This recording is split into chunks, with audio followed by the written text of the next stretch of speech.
The shocking ending of Fire Country Season 2, Episode 5, This Storm Will Pass, has changed the show forever. Led by Max the Riot, Bode, Kevin Alejandro, Manny, Jordan Calloway, Jake, and Sabina Gadecki-Rich, Cara, the show follows Bode, a prisoner who joins the California Department of Forestry and Fire Protection. Despite Fire Country Season 3's renewal, tragedy struck in the latest episode, as Cara was killed in the aftermath of a Firenado. After an ambulance crashed, Cara experienced a brain injury alongside being impaled and died after they failed to secure a timely airlift. In an interview with TV Guide, Gadecki-Rich, The Riot, and Calloway explained why Cara's death was necessary. They also went into detail about how it would impact the show going forward, especially how Bode and Jake would take care of Genevieve. Check out their quotes below. Tragically, Cara's death was the consequence of numerous compounding factors, including the impact of the Firenado and Bode being handcuffed to the gurney, rendering him incapable of offering aid.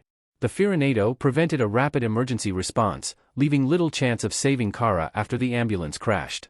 Cara died of a subdural hematoma, having experienced severe internal bleeding in her brain. This is deemed the biggest character loss the show has experienced. The surviving characters would need to find ways to cope with Cara's death. Genevieve, who may very well be Bode's daughter, lost her mother and will now be in desperate need of support. This would trigger a changed dynamic for Bode to help her after witnessing his ex-girlfriend die in front of him. Calloway insinuated that Jake will be present to support Bode, but the loss is likely to impact them both. That is true, given that Jake plans to look after Genevieve, who Bode may now view as his own daughter.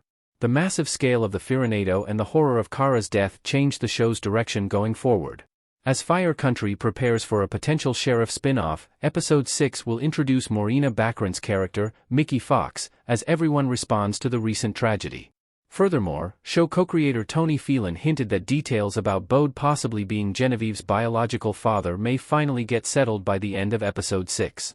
Therefore, the drama and tragedy in Fire Country Season 2 seems to only be getting started for Cal Fire.